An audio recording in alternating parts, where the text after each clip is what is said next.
္ဂလာပါရှင်လိုက်စာ TV ရဲ့မြန်မာဘာသာသတင်းတင်ဆက်မှုအစီအစဉ်ကနေပြန်လည်ကြိုဆိုလိုက်ပါတယ်ရှင်အောက်ဂတ်လ20ရက်နေ့ရရှိထားတဲ့သတင်းတွေကိုကျမအခုမှန်ကျေလာကနေပြီးတော့တင်ဆက်ပေးတော့ပါမယ်ရှင်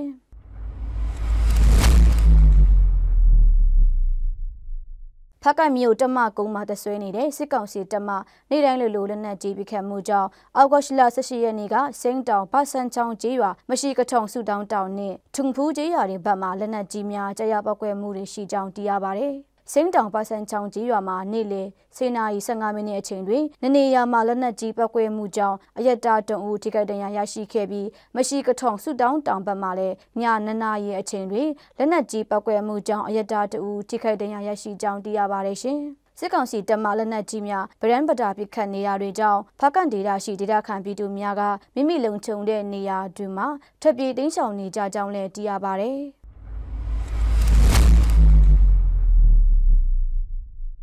ရှမ်းပြည်နယ်ရှိမုကုံမြို့နယ်ဒီပိုးမြို့ကိုစစ်ကောင်စီတပ်ကအောက်ဂတ်လ18ရက်နေ့တွင်လေရင်ဖြင့်ပုံကျဲတိုက်ခိုက်မှုနှစ်ကြိမ်ပြုလုပ်ခဲ့ကြောင်းသိရပါတယ်။အောက်ဂတ်လ18ရက်နေ့မနက်9:00နာရီအချိန်ခန့်တွင်ဒီပိုးမြို့ကိုပေါင်900ဘုံဖြင့်ပုံကျဲတိုက်ခိုက်မှုနှစ်ကြိမ်ပြုလုပ်ခဲ့သောကြောင့်အရက်တာတအူထိခိုက်ဒဏ်ရာရပြီးနေအိမ်များလည်းပျက်စီးဆုံးရှုံးသွားခဲ့ကြောင်းသိရပါတယ်ရှင်။ညနေပိုင်း3:00နာရီကျော်ခန့်အချိန်တွင်လည်းမုကုံမြို့အတွင်းစစ်ကောင်စီတပ်မှပုံကျဲတိုက်ခိုက်မှုထပ်မံပြုလုပ်ခဲ့သောကြောင့်အရက်တာတအူထိခိုက်ဒဏ်ရာရရှိကြောင်းသိရပါတယ်။အောက်ဂတ်လအတွင်းတီဘောမုတ်ကုတ်ကြောက်မဲမြို့တွင်စစ်ကောင်စီတပ်မှလေရင်ဖြင့်ပုံကျဲတိုက်ခိုက်မှုပြုလုပ်သောကြောင့်အရက်တာ42ဦးသေဆုံးပြီး22ဦးထိခိုက်ဒဏ်ရာရရှိကြောင်းလည်းသိရပါတယ်ရှင်။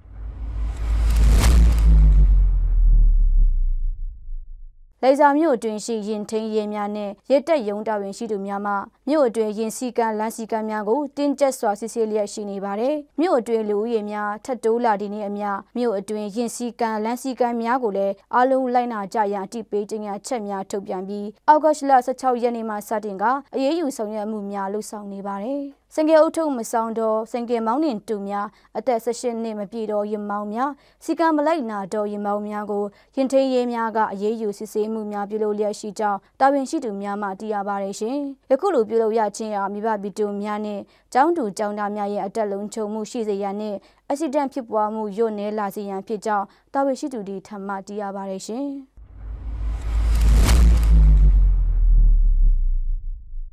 ဖကမိုစီစာကုန်းအနီးတွင်တက်ဆွဲထားသောစစ်ကောင်စီတပ်များနဲ့ကံရီပူပေါင်းတပ်များအောက်ဂတ်လ20ရက်နေ့မနက်9:50မိနစ်အချိန်ခန့်တွင်တိုက်ပွဲဖြစ်ပွားခဲ့ကြောင်းသိရပါတယ်။မိုစီစာကုန်းအနီးရှိစစ်ကောင်စီတပ်များမှကံရီပူပေါင်းတပ်များရှိရာဘက်သို့ထိုးစစ်ဆင်တိုက်ခိုက်လာတာကြောင့်ကံရီပူပေါင်းတပ်များနဲ့တိုက်ပွဲဖြစ်ပွားလျက်ရှိကြောင်းသိရပါတယ်။စစ်ကောင်စီတပ်မှအောက်ဂတ်လ19ရက်နေ့ညနေ